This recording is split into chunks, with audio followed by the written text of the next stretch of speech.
There's been lots of criticism of Keir Starmer's plan. Suella Braverman, your boss, says that there could be another 100,000 migrants in town. I mean, your migration plan has had a lot of criticism. The boats haven't been stopped. Maybe they will be before the deadline in January. But what do you make of Keir Starmer's plan?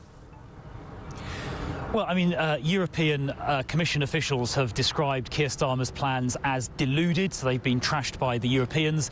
And as Suella Braverman said yesterday, Labour's plans would see likely over 100,000 of Europe's illegal immigrants every year being shipped into the UK. And I think the British public will not support Keir Starmer's chaotic open borders plan that would see 100,000 people being shipped in every year from Europe.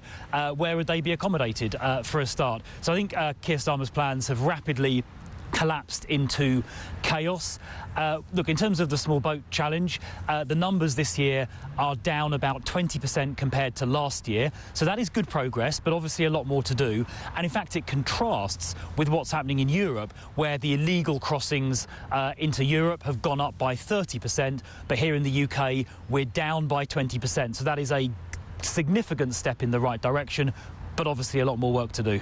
Clearly a lot more work to do, Chris, because clearly if Rishi Sunak and you, as a Home Office Minister, are going to make that pledge to stop the boats, a three-word pledge, by the early days of 2024, a lot more is going to need to be done. Keir Starmer talks about talking to the EU, bringing the EU in, having a bilateral agreement perhaps with someone like France or just the EU more generally. Some people think that would be a good idea to actually talk to the French. I know there are bilateral agreements here with the UK, but clearly a lot more needs to be done. Is there any kernel of decency of an idea in Keir Starmer's thoughts?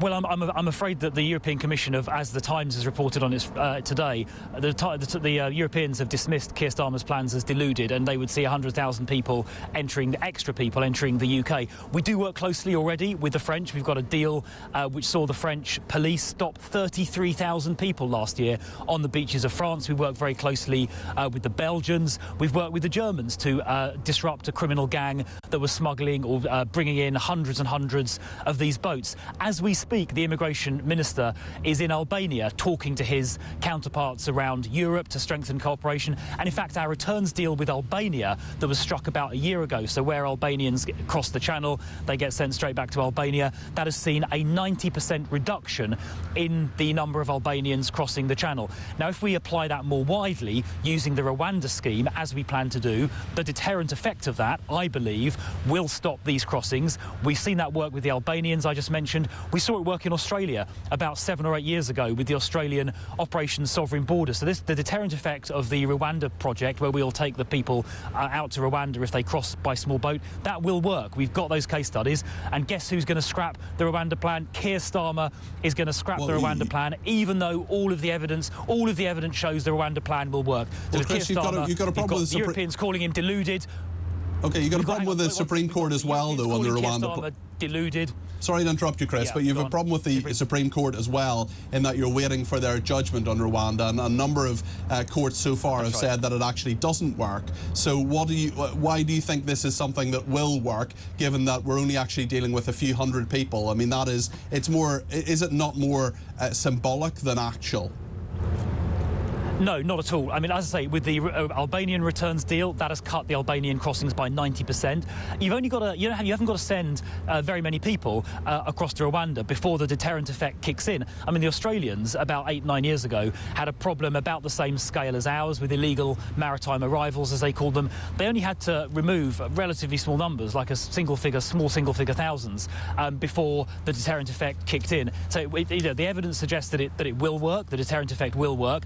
Look, the Court of Appeal found that the principle of the Rwanda scheme was lawful. There was a point of detail, I won't go into the technicality, but it was a point of detail where they had a split decision, and that will go to the Supreme Court, and I'm very hopeful the Supreme Court will recognise the sovereign right of Parliament to legislate. Parliament has legislated clearly for this scheme. Of course, Keir Starmer and his open border colleagues in the Labour Party voted against it, but Parliament did pass it, thankfully, and I hope the Supreme Court will recognise that when they hand down their judgment in probably a month or two's time. On Keir Starmer's plan, you're saying 100,000 extra that he appears to propose. He hasn't confirmed that figure, but that's what you say it is. That's too many. We took about 50,000 asylum seekers last year. We had net migration, legal migration in this country, net migration of about 500,000. What do you think is the correct population that the UK should have? When do we start actually saying Britain's full? Well, look, I think on the illegal migration, speaking for myself, I've got a very clear target in mind. It's zero. We shouldn't have any illegal immigration. No one needs to leave France by small boat. France is a safe country. Nobody's fleeing a war in France. I think where there are international atrocities or tragedies, then we should help out. And we've done that in the last... And many of those people in the 500,000 you referred to, it was actually slightly higher than the 500,000 that you referred to, were Ukrainians. There was a couple of 100,000, roughly, people we'd welcomed to the United Kingdom from Ukraine. There were, I think, well over 100,000 people from Hong Kong who were fleeing persecution by the Chinese Communist Party. And over the last couple of years, we've legally taken in, through legal routes, about, I think, 24,000 Afghans who faced persecution by the Taliban. That's the largest legal settlement program in Europe. So we should do our bit where people are genuinely in danger, but that is not the case with the illegal small boat arrivals. On the wider question of legal migration, I think we should restrict that to where it is, only where it's necessary to fill, skills gaps. And people, I don't think, would argue with bringing over, doctors and nurses and that kind of thing to help the NHS. But there should be, limits. And for illegal immigration, in my view, the number we should be aiming for is zero.